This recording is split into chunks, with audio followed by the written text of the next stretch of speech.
ಈ ದಿನ national philosophers day. ನಮ್ಮ ದೇಶ ಈ ದಿನವನ್ನು ಶಂಕರಾಚಾರ್ಯರ ಜಯಂತಿಯನ್ನ ದೇಶದ ಫಿಲಾಸಫರ್ಸ್ ಡೇ, ತತ್ವಜ್ಞಾನದ ದಿನ ಅಂತ ಹೇಳಿ ಬಹಳ ದಶಕಗಳಿಂದ ಪರಿಗಣಿಸಿದೆ. ಈ ದಿನ ಶಂಕರಾಚಾರ್ಯರ ದಿನಾಚರಣೆ ಆಗಿರೋದ್ರಿಂದ ಶಂಕರರ ಜೀವನವನ್ನ ನೆನಪು ಹಾಕೊಳ್ಳುವ ಒಂದು ಚಿಕ್ಕ ಪ್ರಯತ್ನವನ್ನ ನಾನು ನಿಮ್ಮ ಮುಂದೆ ಮಾಡಲಿಕ್ಕೆ ಪ್ರಯತ್ನ ಮಾಡ್ತಾ ಇದ್ದೀನಿ. ನಾನು ಹೇಳಿದಾಗೆ 8ನೇ ಶತಮಾನದಲ್ಲಿ ಕ್ರಿಸ್ತ ಶಕ 788ರಿಂದ 820ರವರೆಗೆ, ಅಂದ್ರೆ ಕೇವಲ 32 ವರ್ಷಗಳ ಕಾಲ ಶಂಕರರು ಭಾರತ ದೇಶದಲ್ಲಿದ್ದರು. ಅವರು ಕೇರಳದ ಕಾಲಡಿಯಲ್ಲಿ ಶಿವಗುರು ಅವರ ತಂದೆ, ಆರ್ಯಾಂಬ ತಾಯಿ. ಈ ಶಿವಗುರು ಆರ್ಯಾಂಬ ದಂಪತಿಗಳಿಗೆ ಮಕ್ಕಳಿರಲಿಲ್ಲ, ಬಹಳ ಚಿಂತೆಯಲ್ಲಿದ್ದರು. ಅವರು ತಮ್ಮ ಆರಾಧ್ಯ ದೈವ ಶಿವನನ್ನ ತಮ್ಮ ಶಿವಕ್ಷೇತ್ರಕ್ಕೆ ಹೋಗಿ ಒಂದು ಸೇವೆ ಮಾಡ್ತಾರೆ. ಗಂಡ ಹೆಂಡತಿ ನಮಗೆ ಮಕ್ಕಳಾಗಲಿ ಅಂತ ಹೇಳಿ 48 ದಿನಗಳ ಕಾಲ ಆ ಶಿವನ ಸೇವೆಯನ್ನ ಗಂಡ ಹೆಂಡತಿ ಮಾಡ್ತಾರೆ. 48ನೇ ದಿನ ಆ ಶಿವಗುರು ಅವರು ಕನಸದಲ್ಲಿ ಬೆಳಗಿನ ಜಾವ ಕುಮಾರ ಸಂಭವದ ಕಥೆ ಅನ್ಕೋತೀನಿ ಅಥವಾ ಗಿರಿಜಾ ಕಲ್ಯಾಣ ಅವ್ರ ಕನಸದಲ್ಲಿ ಬರ್ತದೆ. ಆ ಟ್ವಿಸ್ಟ್ ಏನು ಅಂತಂದ್ರೆ, ಆ ಗಿರಿಜಾ ಕಲ್ಯಾಣದಲ್ಲಿ ತಾರಕಾಸುರನ ವಧೆಗೆ, ಆಗ ಅದ್ರ ಬದಲಾಗಿ ಇವ್ರ ಕನಸದಲ್ಲಿ ಶಿವ ನಾನು ಭೂಮಿಗೆ ಹೋಗ್ತೇನೆ, ನಾನೇ ಭೂಮಿಗೆ ಹೋಗ್ತೇನೆ ಅನ್ನೋ ಒಂದು ಇವರಿಗೆ ಕೇಳ್ಪಡ್ತದೆ. ಆಗ ಇವ್ರು ಅನ್ಕೋತಾರೆ, ಆಯ್ತು ನಮ್ಮ ಸೇವೆ ಸಾರ್ಥಕವಾಯ್ತು, ನಮ್ಗೆ ಮಕ್ಕಳು ಆಗತ್ತೆ ಅಂತ ಹೇಳಿ ಪತ್ನಿ ಆರಾಮನ್ನ ಕರ್ಕೊಂಡು ವಾಪಸ್ಸು ಮನೆಗೆ ಬರ್ತಾರೆ. ಆಮೇಲೆ ಅವ್ರಿಗೆ 9 ತಿಂಗಳ ನಂತರ ಸಂತಾನ ಪ್ರಾಪ್ತಿ ಆಗ್ತದೆ. ಆ ಸೂಲಗಿತ್ತಿ ಬಂದಿರ್ತಾಳೆ ಮಗುನ ಹೆರಿಗೆ ಮಾಡಿಸ್ಲಿಕ್ಕೆ ಅಂತ. ಆಕೆ ಆ ಮಗು ಹುಟ್ಟಿದಾಗ ಆಶ್ಚರ್ಯಚಕಿತ ಆಗ್ತಾಳೆ. ಯಾಕೆ ಅಂತಂದ್ರೆ ಆಕೆ ಆ ಮಗುವನ್ನು ನೋಡಿದ ತಕ್ಷಣ ಶಂಕರ ಅಂತ ಹೇಳಿ ಕೂತ್ಕೋತಾಳೆ. ಯಾಕೆ ಅಂತಂದ್ರೆ ಆ ಹುಟ್ಟಿದ ಮಗುವಿನ ಮೇಲೆ ಜಟೆ ಇರ್ತದೆ, ಅದರ ಕುತ್ತಿಗೆ ಹತ್ರ ಮಡಿಸ್ಕೊಂಡು ಒಳ್ಳೆ ಹಾವು ಸುಟ್ಕೊಂಡಾಗಿರ್ತದೆ, ಎದೆ ಮೇಲೆ ತ್ರಿಶೂಲ ಇರ್ತದೆ, ಕೈಯಲ್ಲಿ ಚಿನ್ಮುದ್ರೆ. ಇಂಥ ಮಗುವನ್ನು ನೋಡಿ ಆ ಸೂಲಗಿತ್ತಿ ಶಂಕರ ಕೂತ್ಕೋತಾಳೆ. ಆ ಸೂಲಗಿತ್ತಿ ಇಟ್ಟ ಹೆಸರೇ ಅವರಿಗೆ ಕಡೆಯವರೆಗೂ ಶಾಶ್ವತವಾಗಿ ಶಂಕರಾಚಾರ್ಯರು ಅಂತ ಹೇಳಿ ಉಳಿಯುತ್ತೆ. ತಂದೆ ಮಗು ಹುಟ್ಟಿದ ಮೇಲೆ ಆತ್ರೇಯ ಮಹರ್ಷಿಗಳ ಹತ್ರ ಮಗುವಿನ ಕುಂಡ್ಲಿ ಬರುತ್ತಾರೆ. ಆತ್ರೇಯ ಮಹರ್ಷಿಗಳಿಗೆ ಆಶ್ಚರ್ಯಚಕಿತರಾಗ್ತಾರೆ. ಅವರು ಇದೇನಿದು, ಈ ಮಗುವಿನ ಕುಂಡ್ಲಿ ಹೀಗಿದೆ ಅಂತ ಹೇಳಿ ಇವರು ಅಸಾಮಾನ್ಯನಾಗ್ತಾನೆ, ದೊಡ್ಡ ಧರ್ಮ ಸಂಸ್ಥಾಪಕನಾಗ್ತಾನೆ, ಆಮೇಲೆ ಸನ್ಯಾಸಿ ಆಗ್ತಾನೆ, ಜ್ಞಾನವನ್ನ ಸೃಷ್ಟಿ ಮಾಡ್ತಾರೆ. ಅದು ಏನ್ ಮಾಡೋದು, ಇವರಿಗೆ ಅಲ್ಪಾಯಸ್ಸು ಅನ್ನೋ ವಿಷಯ ತಂದೆ ತಾಯಿಗಳಿಗೆ ಗೊತ್ತಾಗ್ತದೆ. 3ನೇ ವಯಸ್ಸಿನಲ್ಲೇ ತಂದೆ ಅಕ್ಷರಾಭ್ಯಾಸ ಪ್ರಾರಂಭ ಮಾಡ್ತಾರೆ. ತಂದೆ 1 ಅಕ್ಷರ ಬರ್ಸಿದ್ರೆ ಮರುದಿನ ಬೆಳಗ್ಗೆ ಶಂಕರರು ಪೂರ್ತಿ ಲಿಪಿನೇ ಬರಿತಾ ಇದ್ದಾರೆ. ಹಾಗೆ ಬಹಳಷ್ಟು ವೇಗದಿಂದ ಶಂಕರರು ಎಲ್ಲವನ್ನು ಕಲಿತಾ ಹೋಗ್ತಾರೆ. 4ನೇ ವಯಸ್ಸಿನಲ್ಲಿ ಅವ್ರ ಮನೆಗೆ ಒಂದು ಸಂಪ್ರದಾಯ ಇರ್ತದೆ. ಪಕ್ಕದ ದೇವಿ ದೇವಸ್ಥಾನಕ್ಕೆ ಆರ್ಯಾಂಬ ಶಂಕರನ ತಾಯಿ ದಿನ ಹಾಲು ಪ್ರಸಾದ ಕಳಿಸ್ತಾ ಇರ್ತಾಳೆ. ಒಂದಿನ ಶಂಕರ್ ಹೋಗಿರ್ತಾರೆ. ಅವತ್ತು ಅರ್ಚಕರು ಕುಡಿ ನೈವೇದ್ಯ ಮಾಡಿ ಕೊಡ್ತಾ ಇರ್ತಾರೆ. ಶಂಕರ್ ಅಂತಾರೆ, ನೀವು ಕುಡಿಬೇಕು, ನಾನು ತಂದಿದ್ದೀನಿ ಹಾಲು ಅಂತ. ಇವರ ಭಕ್ತಿಗೆ ಮೆಚ್ಚಿ ದೇವಿ ಹಾಲನ್ನು ಸ್ವೀಕರಿಸ್ತಾಳೆ. ಎಲ್ಲ ನೀನೇ ಕೊಡ್ತೀಯಲ್ಲ, ನನಗೇನು ಅಂತ ಕೇಳಿದಾಗ ದೇವಿ ಶಂಕರರಿಗೆ ತನ್ನ ಪಾನ ಮಾಡಿಸ್ತಾಳೆ ಅನ್ನೋ ಒಂದು ಕಥೆಯನ್ನು ಕೂಡ ನಾವು ಕೇಳ್ತೀವಿ. ಹೀಗೆ ದೇವಿಯ ಅನುಗ್ರಹ ಶಂಕರರ ಮೇಲೆ ಆಗ್ತದೆ. ಆಮೇಲೆ 5ನೇ ವಯಸ್ಸಿನಲ್ಲಿ ತಂದೆ ತೀರ್ಕೊಂಡಾಗ ಅವ್ರಿಗೆ ಅಜ್ಜನಿಂದ 6ನೇ ವಯಸ್ಸಿನಲ್ಲಿ ಉಪನಯನ ಆಗ್ತದೆ. ವಿದ್ಯಾಭ್ಯಾಸಕ್ಕಾಗಿ ಅವರು ಮತ್ತೆ ಆತ್ರೇಯ ಮಹರ್ಷಿಗಳ ಹತ್ರ ಬರ್ತಾರೆ. ಆತ್ರೇಯ ಮಹರ್ಷಿಗಳಿಗೆ ಈ ಹುಡುಗನ ಕಲಿಯೋ ವೇಗವನ್ನು ನೋಡಿ ಬಹಳ ಆಶ್ಚರ್ಯಚಕಿತರಾಗ್ತಾರೆ. ಏನಿದೆ ಇವರು ಹೀಗೆ ಅಂತ ಹೇಳಿ ಅವರು 18 ವರ್ಷಗಳಲ್ಲಿ ಏನನ್ನ ಕಲಿಸಬೇಕಾಗಿತ್ತು ಅದನ್ನ ಶಂಕರಾಚಾರ್ಯರು ಬರೀ 3 ವರ್ಷದಲ್ಲಿ ಮಾತ್ರ ಕಲಿತಾರೆ. 3ನೇ ವರ್ಷದಲ್ಲಿ ಎಲ್ಲವನ್ನು ಕಲಿತು ಸಾಧಿಸುತ್ತದೆ. ಅತ್ರೇಯ ಮಹರ್ಷಿಗಳು ಹೇಳ್ತಾರೆ, ಇನ್ನು ನಾನೇನು ಕಲಿಸೋದು ನೀನು ಉಳಿದಿಲ್ಲ, ನಿನ್ನ ತಂದೆಯ ಗುರುಕುಲವನ್ನ ನೀನು ಮತ್ತೆ ಪ್ರಾರಂಭ ಮಾಡಲು ಹೋಗು ಅಂತ ಹೇಳಿ ಶಂಕರರಿಗೆ ಆತ್ರೇಯ ಮಹರ್ಷಿಗಳು ಆಶೀರ್ವಾದ ಮಾಡಿ ಕಳಿಸ್ತಾರೆ. 18 ವರ್ಷ ಕಲಿಯೋದಿಲ್ಲ, ಇವರು ಕೇವಲ 2-3 ವರ್ಷಗಳನ್ನೇ ಕಲ್ತ್ಕೊಂಡಿರ್ತಾರೆ. ನಂತರ ಶಂಕರರು ವಾಪಸ್ಸು ಕೇರಳದ ಕಾಲಡಿ ಬಂದಾಗ ತಂದೆ ತೀರ ಹೋಗಿರ್ತಾರೆ. ಆಗ್ಲೇ ಮನೆಯಿಂದ ಪೂರ್ಣ ನದಿ ದೂರ ಇರ್ತದೆ. ಅವರ ತಾಯಿಗೆ ಹೋಗಿ ಬರ್ಲಿಕ್ಕೆ ತೊಂದರೆ ಆಗ್ತಾ ಇರ್ತದೆ. ಆಗ ಪೂರ್ಣ ನದಿಯನ್ನ ಬೇಡದಾಗ ಆ ಪೂರ್ಣ ನದಿಗೆ ಪ್ರವಾಹ ಬಂದು ಇವರು ಮನೆ ಮುಂದೆನೆ ಪೂರ್ಣ ನದಿ ಹರಿಯೋದಕ್ಕೆ ಪ್ರಾರಂಭ ಆಗ್ತದೆ. ತುಂಬಾ ಅನುಕೂಲ ಆಗ್ತದೆ. ಈ ರೀತಿ ಶಂಕರರು ಚಿಕ್ಕ ವಯಸ್ಸಿನಲ್ಲಿಯೇ ಬಹಳಷ್ಟು ಸಾಧನೆಗಳನ್ನ ಪವಾಡಗಳನ್ನ ಮಾಡಲಿಕ್ಕೆ ಪ್ರಾರಂಭ ಮಾಡ್ತಾರೆ. ಆಮೇಲೆ ಅವ್ರಿಗೆ ತಿಳಿದರೆ ಅವರಿಗೆ ಗುರುಗಳು ಗೋವಿಂದ ಭಗವತ್ಪಾದರು ಅಂತ ಹೇಳಿ ಅವ್ರಿಗೆ ಮಹರ್ಷಿಗಳಿಂದ ಅಣತಿಯಾದಾಗ ಗೋವಿಂದ ಭಗವತ್ಪಾದರನ್ನ ಹುಡುಕೊಂಡು ಅವರು ಕೇರಳದ ಕಾಲಡಿಯಿಂದ ನರ್ಮದಾ ನದಿಯ ತೀರಕ್ಕೆ ಹೋಗ್ತಾರೆ. ಆಗ ಅವರು ಹೋಗೋದಕ್ಕಿಂತ ಮೊದಲು ಅವ್ರಿಗೆ ತಾಯಿಗೂ ಕೂಡ ಗೊತ್ತಿರ್ತದೆ ಇವರ ಆಯುಷ್ಯ ಕೇವಲ 8 ವರ್ಷ. 8 ವರ್ಷ ಆದ ನಂತರ ಸಂಕಷ್ಟ ಇದೆ ಅಂತ ಹೇಳಿ ಆಗ ಶಂಕರರು ಆ ನದಿ ದಾಟಬೇಕಾದ್ರೆ ಒಂದು ಬಾರಿ ಅವರಿಗೆ ಒಂದು ಮೊಸಳೆ ಕಾಲು ಹಿಡಿತದೆ. ಆಗ ಶಂಕರರು ಹೇಳ್ತಾರೆ, ಅಮ್ಮ ನೀವು ನನಗೆ ಸನ್ಯಾಸ ತಗೊಳ್ಳೋದಕ್ಕೆ ಪರವಾಗಿ ಕೊಡು, ನೀನು ಕೊಡದೇ ಇದ್ರೆ ನನಗೆ ಕಷ್ಟ ಅಂತಂದಾಗ ತಾಯಿಗೂ ಗೊತ್ತಾಗಿರ್ತದೆ. ತಾಯಿ ಒಪ್ಕೋತಾಳೆ ಮಗ ಸನ್ಯಾಸ ತಗೊಳ್ಳೋದಕ್ಕೆ.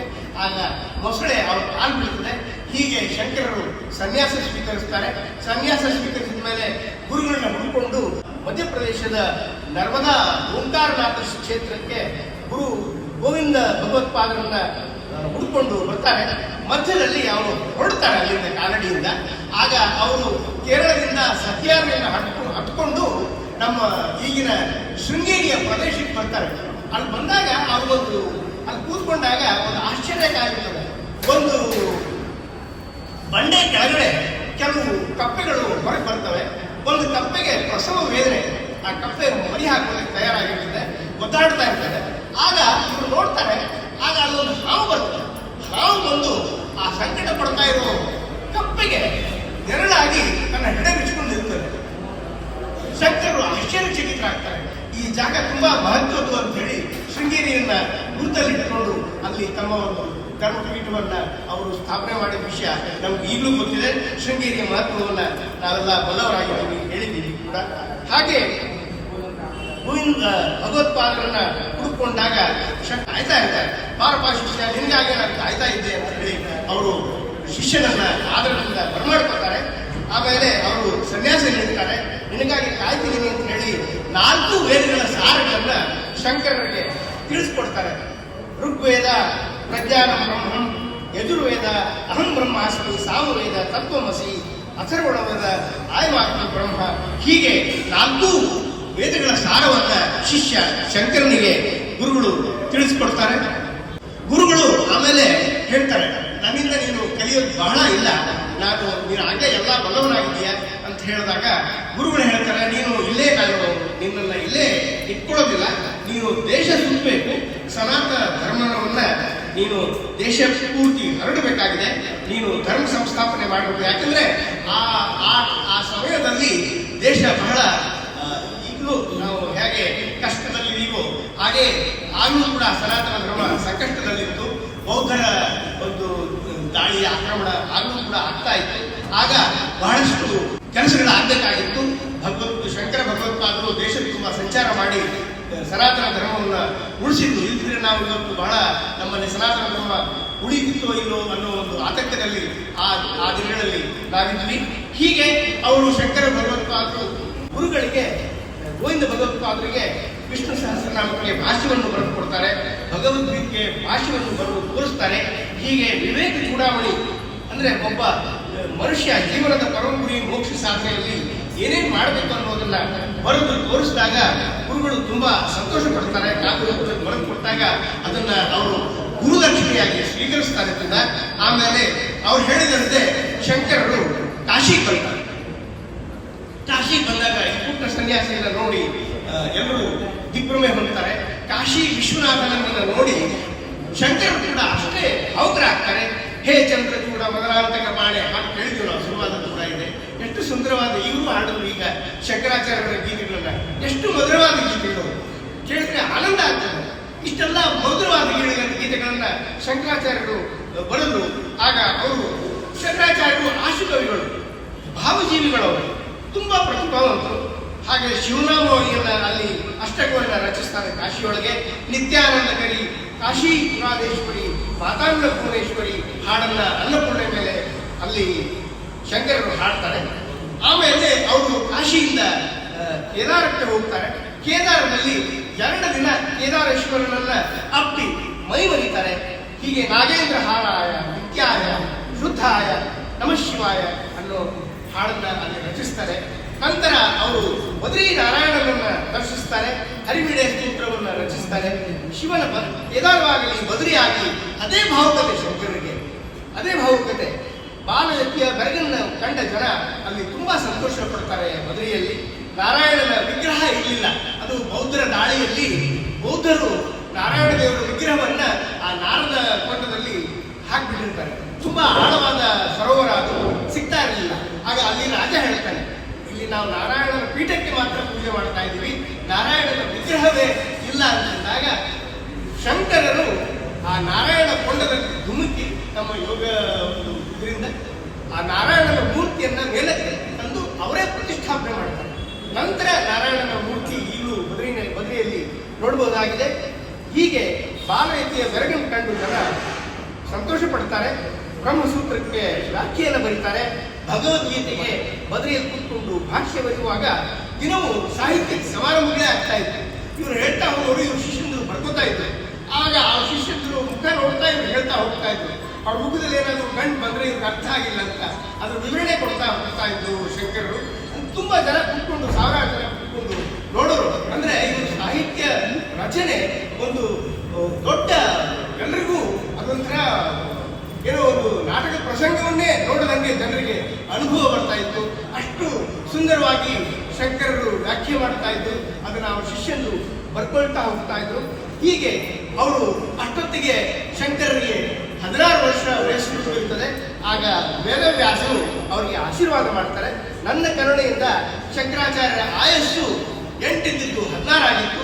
ಇವತ್ತು ಮತ್ತೆ ದ್ವಿಗುಣವಾಗಿ 32 ವರ್ಷ ನಿಮಗೆ ಆಯಸ್ಸು ಪ್ರಾಪ್ತಿಯಾಗಲಿ ಅಂತ ಹೇಳಿ ವೇದವ್ಯಾಸರು ಅವರಿಗೆ ಆಶೀರ್ವಾದ ಮಾಡ್ತಾರೆ. ಅವರ ಆಶೀರ್ವಾದದಿಂದ ಇಡೀ ಭಾರತವನ್ನ ಸಂಚರಿಸಿ ಹಿಂದೂ ಧರ್ಮವನ್ನ, ಸನಾತನ ಧರ್ಮವನ್ನ ಏಳಿಗೆಗಾಗಿ ಶಂಕರರು ಕಾರ್ಯಪ್ರವೃತ್ತರಾಗ್ತಾರೆ. ಶಂಕರರ ಎಲ್ಲ ಕೃತಿಗಳನ್ನು ಅವರು ಮತ್ತೆ ವಾಪಸ್ಸು ಕಾಶಿಗೆ ಬಂದು ತಾವು ಬರೆದ ಎಲ್ಲ ಕೃತಿಗಳನ್ನ ಪ್ರತಿಗಳನ್ನಾಗಿಸ್ತಾರೆ ಕಾಶಿಯಲ್ಲಿ. ಕಾಶಿಯ ರಾಜ ಅದಕ್ಕೆ ಸಹಾಯ ಮಾಡ್ತಾರೆ. ಅವನ್ನೆಲ್ಲ ದೇಶ ತುಂಬಾ, ಈಗ ನಮಗೆ ಪ್ರಿಂಟಿಂಗ್ ಪ್ರೆಸ್ ಇರಲಿಲ್ಲ, ಏನೂ ಇರಲಿಲ್ಲ, ಇದನ್ನ ಎಲ್ಲವನ್ನೂ ತಾಳೆಗರಿ ಮೇಲೆ ಕೈಯಲ್ಲಿ ಬರೀಬೇಕಾಗ್ತಾ ಇತ್ತು. ಹಾಗೆ ಕಾಶಿ ರಾಜ ಅದಕ್ಕೆ ಸಹಾಯ ಮಾಡ್ತಾನೆ. ಎಲ್ಲವನ್ನು ತಾಳೆಗರಿ ಪ್ರತಿಗಳನ್ನಾಗಿ ದೇಶಕ್ಕೆ ತುಂಬಾ ಶಂಕರರ ಕಾರ್ಯಗಳು, ಅವರ ಸಾಹಿತ್ಯಿಕ ವಸ್ತುಗಳು ಎಲ್ಲ ದೇಶವು ತುಂಬಾ ಹರಡಲಿಕ್ಕೆ ಸಹಾಯ ಆಗ್ತದೆ. ಭಜಗೋವಿಂದಂ ಗೋವಿಂದಂ ಭಜೆ ಮೂಢಮತೆಯ ಸಂಗ್ರಾಮ ಅದೆಲ್ಲ ಅಲ್ಲೇ ಬರುತ್ತಾರೆ. ಅವರು ಕಾಶಿಯಲ್ಲಿ ಕೂತ್ಕೊಂಡೇ ಬರೆದಿರ್ತಾರೆ. ನಂತರ ಅವರು ಪ್ರಯಾಗಿಗೆ ಹೋಗ್ತಾರೆ. ಪ್ರಯಾಗದಲ್ಲಿ ಒಂದು ವಿಚಿತ್ರ ಘಟನೆ ನಡೀತದೆ. ಅವರು ಮಂಡಲ್ ಮಿಶ್ರ ಅನ್ನೋರು ಒಬ್ರು ಇರ್ತಾರೆ. ಅವರ ಗುರುಗಳನ್ನು ಭೇಟಿಯಾದಾಗ ಅವ್ರ ಗುರುಗಳು ಸಾವಿನ ದಂಡೆಯೊಳಗೆ ಇರ್ತಾರೆ. ಅವ್ರು ಹೇಳ್ತಾರೆ, ಈಗ ನನಗೆ ಗಳಿಗೆಯಲ್ಲಿದ್ದೀನಿ, ನನ್ನ ಶಿಷ್ಯ ಮಂಡಲ್ ಮಿಶ್ರ ಇದ್ದಾನೆ, ಅವನ ಹತ್ರ ನೀನು ಹೋಗಿ ವಾದ ವಿವಾದ ಮಾಡು, ಅವರು ನಿಮ್ಗೆ ಅವನಿಗೆ ಅವಶ್ಯಕತೆ ಇದೆ ಅಂತ ಹೇಳಿ ತಿಳಿಸ್ಕೊಡ್ತಾರೆ. ಆಗ ಶಂಕರರು ಮಂಡಲ್ ಮಿಶ್ರ ಹತ್ರ ಬಂದು ಅವರು ಇವ್ರ ಹತ್ರ ವಾದ ಮಾಡ್ಲಿಕ್ಕೆ ತಯಾರಿಗಳಿಲ್ಲ. ಯಾಕಂದ್ರೆ ಅವ್ರು ಕರ್ಮಯೋಗಿಗಳು, ಸನ್ಯಾಸಿ ಹತ್ರ ನಾನೇನು ಮಾತಾಡೋದು ಒಂದು ಅವರು ದೊಡ್ಡ ವಿಶ್ವವಿದ್ಯಾಲಯವನ್ನು ನಡೆಸ್ತಾ ಇದ್ದಾರೆ. ಅದೇ ರೀತಿ ಅವರ ಪತ್ನಿ ಉಭಯ ಭಾರತಿ ಅಂತ, ಹಾಗೆ ಕೂಡ ತುಂಬಾ ಬುದ್ಧಿವಂತರು. ಆ ಗಂಡ ಹೆಣ್ಣಂದ್ರಿಗೆ ಬ್ರಹ್ಮ ಶಾರದೆ ಅಂತಾನೆ ಕರೀತಾ ಇರ್ತಾರೆ ಜನರು. ಅಷ್ಟು ಬೃಹಸ್ಪತಿಗಳಾಗಿರ್ತಾರೆ. ಅವರಿಗೆ ವಾದ ಮಾಡಲಿಕ್ಕೆ ಶಂಕರತ್ತ ಮನಸ್ಸಿರೋದಿಲ್ಲ. ಆದ್ರೆ ಇವರು ವಾದವನ್ನ ಭಿಕ್ಷೆಯಾಗಿ ಕೇಳಿದಾಗ ಅವರು ಮಂಡನ್ ಮಿಶ್ರ ಅವರು ಶಂಕರರೊಂದಿಗೆ ವಾದ ಮಾಡಲಿಕ್ಕೆ ಒಪ್ಕೊಳ್ತಾರೆ. ಆಗ ಇವರಿಬ್ಬರು ವಾದಕ್ಕೆ, ಮಂಡನ್ ಮಿಶ್ರ ಮತ್ತು ಶಂಕರಾಚಾರ್ಯರ ವಾದಕ್ಕೆ ಅವರ ಪತ್ನಿ ಉಭಯ ಭಾರತಿಯೇ ಸಭಾಧ್ಯಕ್ಷೆ ಆಗ್ತಾರೆ. ಶಂಕರರು ಮೊದಲೇ ಘೋಷಣೆ ಮಾಡ್ತಾರೆ, ನಾನೇನಾದ್ರೂ ವಾದದಲ್ಲಿ ಸೋತ್ರೆ ಸನ್ಯಾಸವನ್ನು ಬಿಟ್ಬಿಡ್ತೇನೆ ಅಂತ. ಇವರು ಸನ್ಯಾಸವನ್ನ ಬಿಟ್ಬಿಡ್ತೇನೆ ಅಂತ ಹೇಳಿ ಶಂಕರರು ಘೋಷಿಸಿದ್ದಕ್ಕೆ ಮಂಡಲ್ ಮಿಶ್ರ ಅವರು ಕೂಡ ಹೇಳ್ತಾರೆ, ಹಾಗಾದ್ರೆ ನಾನು ಸೋತ್ರೆ ನಾನು ನನ್ನ ಗೃಹಸ್ಥಾಶ್ರಮವನ್ನು ಬಿಟ್ಟು ಸನ್ಯಾಸಿ ಆಗ್ತೇನೆ ಅಂತ. ನೋಡಿ, ಜನ ಎಲ್ಲ ಉಗೆ ಅಂತಾರೆ. ಬಹಳಷ್ಟು ದಿನಗಳ ಕಾಲ ಈ ಅವರಿಬ್ಬರ ವಾದ ವಿವಾದ ನಡೀತದೆ. ಜನರಿಗಂತೂ ತುಂಬಾ ರೋಚಕ ಅನುಭವ ಆಗ್ತದೆ. ದೊಡ್ಡ ವಾದ ವಿವಾದಗಳು ನಡೆದಾಗ ಪ್ರತಿದಿನ ಉಭಯ ಭಾರತಿ ಮಂಡಲ್ ಮಿಶ್ರ ಅವರ ಪತ್ನಿ ದಿನವೂ ಸಾಯಂಕಾಲ ಅವರು ಇಡೀ ದಿನ ಏನೇನು ವಾದ ವಿವಾದ ಮಾಡಿದ್ರು ಅದನ್ನ ಸಮರೈಸ್ ಮಾಡ್ತಾ ಇರ್ತಾರೆ. ಬಹಳ ತುಂಬಾ ಸುಂದರವಾಗಿ ಈ ಘಟನೆಗಳನ್ನ ಬರೀತಾರೆ. ಅದೇನು ವಾದ ವಿವಾದ ಆಯ್ತು ಅನ್ನೋದು ದೊಡ್ಡ ಒಂದು ಗ್ರಂಥವಾಗಿದೆ. ಕಡೆಗೆ ಮಂಡಲ್ ಮಿಶ್ರನಿಗೆ ಗೊತ್ತಾಗ್ತದೆ ನನ್ನ ವಾದದಲ್ಲಿ ಹುರುಳಿಲ್ಲ ಅಂತ ಹೇಳಿ ಅವರು ಕಡೆಗೆ ಏನ್ ಮಾಡಕ್ಕೆ ಪ್ರಾರಂಭ ಮಾಡ್ತಾರೆ ಅಂದ್ರೆ, ತಮ್ಮ ತಮ್ಮಲ್ಲಿ ಏನೇನು ಕ್ವಶನ್ಗಳಿತ್ತು, ತಮಗೆ ಏನೇನು ಪ್ರಶ್ನೆಗಳಿತ್ತು ಅದನ್ನೆಲ್ಲ ಶಂಕರ ಹತ್ರ ಕೇಳಿಕೊಂಡು ನಿವಾರಿಸ್ಕೊಡ್ತಾರೆ. ಹಾಗೆ ಉಭಯ ಭಾರತೀಯವ್ರಿಗೂ ಗೊತ್ತಾಗ್ತಾ ಇದೆ ನನ್ನ ಗಂಡ ಸೋಲ್ತಾ ಇದ್ದಾನೆ ಅಂತ ಹೇಳಿ. ಆಮೇಲೆ ಅವರು ಒಪ್ಕೊಳ್ತಾರೆ ತಮ್ಮ ಸೋಲನ್ನು. ಆಮೇಲೆ ಉಭಯ ಭಾರತೀಯರು ಹೇಳ್ತಾರೆ, ನೀವು ನನ್ನ ಗಂಡನನ್ನ ಸೋಲಿಸಿದ್ರೆ ಮಾತ್ರ ಸಾಕು, ನಾನು ಅವರ ಅರ್ಥಾಗಿ ನನ್ನನ್ನು ಕೂಡ ನೀವು ಸೋಲಿಸಬೇಕು ಅನ್ನೋ ಒಂದು ಸವಾಲು ಹಾಕ್ತಾರೆ.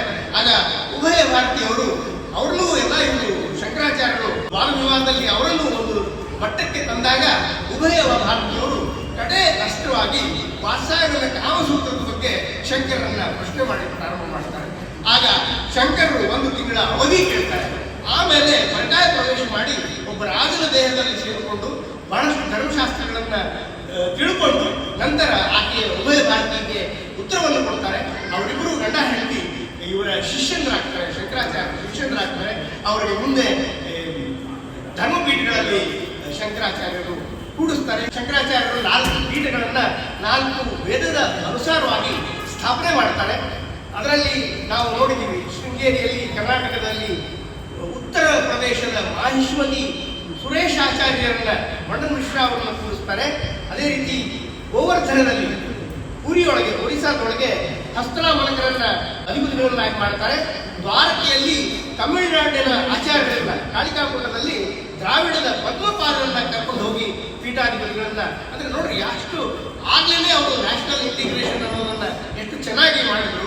ಶಂಕರಾಚಾರ್ಯರು ಆಗ ಮಾಡಿದ ವ್ಯವಸ್ಥೆಗಳು ಇನ್ನೂ ಎಷ್ಟು ಸುಂದರವಾಗಿ ನಡ್ಕೊಂಡು ಬರ್ತಾ ಇದ್ದಾರೆ ಅಂತಂದ್ರೆ ಎಷ್ಟೊಂದು ಮಹತ್ವದ ಅವರು ಸಂಗತಿಗಳನ್ನ ಮಾಡಿದ್ರು ಅಂತ. ಉತ್ತರದ ಬದರಿಯಲ್ಲಿ ಶೃಂಗೇರಿಯವರನ್ನ ಕರ್ಕೊಂಡು ಹೋಗಿ ಅಲ್ಲಿ ಕೂಡಿಸ್ತಾರೆ. ಹೀಗೆ ಆಮೇಲೆ ಅವರಿಗೆ ಉಭಯ ಭಾರತೀಯರು ಹೇಳ್ತಾರೆ, ಇಲ್ಲ ನೀವು ಶಂಕರಾಚಾರ್ಯರಿಗೆ ಅರ್ಕೆ ಮಾಡ್ಕೊತಾರೆ, ನೀವು ಕಾಶ್ಮೀರಕ್ಕೆ ಹೋಗ್ಬೇಕು, ಕಾಶ್ಮೀರದಲ್ಲಿ ಸರ್ವಜ್ಞ ಪೀಠ ಇದೆ, ನೀವು ಅದಕ್ಕೆ ಪೀಠಾಧಿಪತಿಗಳಾಗಬೇಕು ಅಂತ. ಸರ್ವಜ್ಞ ಪೀಠ ಪ್ರಾರಂಭವಾಗಿ 1500 ವರ್ಷಗಳೇ ಆಗಿದ್ರು ಅದಕ್ಕೆ ಯಾರೂ ಪೀಠಾಧಿಪತಿಗಳು ಸಿಕ್ಕಿರಲಿಲ್ಲ ಅಂತ. ಅವರು ಯಾರು ಸಿಕ್ಕಿರಲಿಲ್ಲ. ಅಲ್ಲಿಗೆ ಶಂಕರಾಚಾರ್ಯರು ಮತ್ತೆ ಕಾಶ್ಮೀರಕ್ಕೆ ಹೋಗ್ತಾರೆ. ಅಲ್ಲಿ ವಾದ ವಿವಾದಗಳೆಲ್ಲ ನಡೀತದೆ. ಆಗ ಅಲ್ಲಿಯ ಜನ ಶಂಕರರನ್ನ ಆ ಸರ್ವಜ್ಞ ಪೀಠಕ್ಕೆ ಅರ್ಹರು ಅಂತ ಹೇಳಿ ಪರಿಗಣಿಸಿ ಅವರನ್ನ ಪೀಠಾಧಿಪತಿಗಳನ್ನಾಗಿ ಮಾಡ್ತಾರೆ. ಆಮೇಲೆ ನಂತರ ಅವರು ನೇಪಾಳಕ್ಕೂ ಹೋಗ್ತಾರೆ. ನೇಪಾಳದ ರಾಜನಿಗೆ ತುಂಬಾ ಪ್ರಿಯವಾಗ್ತಾರೆ. ಅಲ್ಲಿಯ ನೇಪಾಳದ ಪಶುಪತಿನಾಥನಿಗೆ ಪೂಜೆ ವ್ಯವಸ್ಥೆ ಸರಿಯಾಗಿರೋದಿಲ್ಲ. ಶೃಂಗೇರಿಯಿಂದ ಪರಮೇಶ್ವರ ಭಟ್ಟರನ್ನ ಕರ್ಕೊಂಡು ಹೋಗಿ ನೇಪಾಳದಲ್ಲಿ ಈ ಪಶುಪತಿನಾಥನಿಗೆ ಪೂಜೆ ವ್ಯವಸ್ಥೆಯನ್ನ ಸರಿಯಾಗಿ ಮಾಡ್ತಾರೆ. ತುಂಬಾ ಬಹಳಷ್ಟು ಕೆಲಸಗಳನ್ನ ಒಂದು 30 ಜನಗಳಲ್ಲಿ ಮಾಡುವಷ್ಟು ಕೆಲಸಗಳನ್ನ ಇವರು ಶಂಕರಾಚಾರ್ಯರು ಕೇವಲ 32 ವರ್ಷಗಳಲ್ಲಿ ಸಾಧಿಸ್ತಾರೆ, ಮಾಡ್ತಾರೆ. ಅವ್ರ ಜೊತೆ ಅವರು ಶೃಂಗೇರಿಯಿಂದ ಹೊರಟಿರ್ತಾರಲ್ಲ ಮೊದಲನೇ ಬಾರಿ, ಆಗ ಒಂದು ಸಣ್ಣ ಆಕಳ ಕರು ಅವ್ರ ಬೆನ್ನು ಹತ್ತಿರ್ತದೆ. ಅದು ಮುಂದೆ ಅವ್ರು ಯಾವಾಗಲೂ ಅವ್ರ ಜೊತೆಗೆ ಇರ್ತದೆ. ಶೃಂಗೇರಿಯಲ್ಲಿ ಬೆನ್ನು ಹತ್ತಿದ ಆ ನಂದಿ ಕಡೆವರೆಗೂ ಇವ್ರ ಜೊತೆಗೇ ಇರ್ತದೆ. ನಂತರ 32ನೇ ವಯಸ್ಸಿನಲ್ಲಿ ನೆನೆಸ್ಕೊಂಡು ಅದೇ ದಿನ ಅವರು ಕೈಲಾಸ ಪರ್ವತನ್ನ ಹತ್ತಾರೆ. ಕಾಷಾಯ ವಸ್ತ್ರದ ಈ ಪುಟ್ಟ ರೂಪ ಶಂಕರಾಚಾರ್ಯರು ಆ ಬಿಳಿ ಹಿಮದಲ್ಲಿ ಲೀನವಾಗಿ ಹೋಗ್ತಾರೆ. ಶಿಷ್ಯರು ಎಲ್ಲರೂ ಜಯಘೋಷ ಮಾಡ್ತಾರೆ. ಯುಗಾವತಾರಿ ಮಹಾಚೈತನ್ಯ ಸ್ವರೂಪಿ ಶಂಕರರು ತ್ರಿಲೋಕವನ್ನ ಆವರಿಸಿ ವಿಶ್ವ ವ್ಯಾಪ್ತಿ. ಇದು ಶಂಕರಾಚಾರ್ಯರ ಕಥೆಗಳನ್ನ ನಾವೆಲ್ಲ ಕೇಳಿದ್ದೀವಿ. ಶಂಕರಾಚಾರ್ಯರ ಕೃತಿಗಳ ಬಗ್ಗೆ ನಾವು ನೋಡಿದಾಗ ಏನೇನು ಬರೆದ್ರು ಅಂತಂದ್ರೆ ಪ್ರಸಂತ್ರಯ ಭಾಷ್ಯವನ್ನು ಬರೀತಾರೆ, ಕೇನ ಉಪನಿಷತ್ತು ಬರೀತಾರೆ, ಬ್ರಹ್ಮಸೂತ್ರ ಭಾಷ್ಯ, ಈಶಾವಾಸ್ಯ ಉಪನಿಷತ್ತು, ಭಗವದ್ಗೀತೆಯ ಭಾಷ್ಯ ಬರೀತಾರೆ, ಪ್ರಶ್ನ ಉಪನಿಷತ್ತು, ಮಾಂಡುಕ್ಯ ಉಪನಿಷತ್ ಬರೀತಾರೆ, ವಿವೇಕ ಚೂಡಾಮಣಿ, ಉಪದೇಶ ಸಹಸ್ರಿ, ಆತ್ಮಬೋಧ, ಅಪರೋಕ್ಷಾನುಮತಿ, 10 ಶ್ಲೋಕಗಳು, 100 ಶ್ಲೋಕಗಳು, ವಾಕ್ಯವೃತ್ತಿ, ಪಂಚೀಕರಣ, ಪ್ರಬೋಧ ಸುಧಾಕರ, ತತ್ವಬೋಧ, ಇವೆಲ್ಲ ಗ್ರಂಥಗಳನ್ನು ಬರೀತಾರೆ. ಆಮೇಲೆ ಶಿವನ ಕುರಿತು, ದೇವಿ ಕುರಿತು, ವಿಷ್ಣುನ ಕುರಿತು, ಸೂರ್ಯ ಕುರಿತು, ಗಾಯತ್ರಿಯನ್ನ ಕುರಿತು ಸ್ತೋತ್ರಗಳನ್ನು ಬರೀತಾರೆ. ಯೋಗ ಸೂತ್ರ ವಿವರಣ ಭಾಷ್ಯವನ್ನು ಬರೀತಾರೆ. ಅಪಸ್ತಂಭ ಧರ್ಮಸೂತ್ರ ಭಾಷ್ಯವನ್ನು ಬರೀತಾರೆ. ವಿಷ್ಣು ಸಹಸ್ರನಾಮಕ್ಕೆ ಭಾಷ್ಯವನ್ನು ಬರೀತಾರೆ. ಲಲಿತಾ ಕೃಷತಿ ಬರೀತಾರೆ. ಜಯಮಂಗಳ, ಸ್ಥಿರಸಿದ್ಧಿ ಬರೆದು ಹಾಗೆ 18 ಭಾಷ್ಯಗಳಿಗೆ ಗ್ರಂಥಗಳು, 18 ಭಾಷ್ಯ ಗ್ರಂಥಗಳನ್ನು ಬರೀತಾರೆ.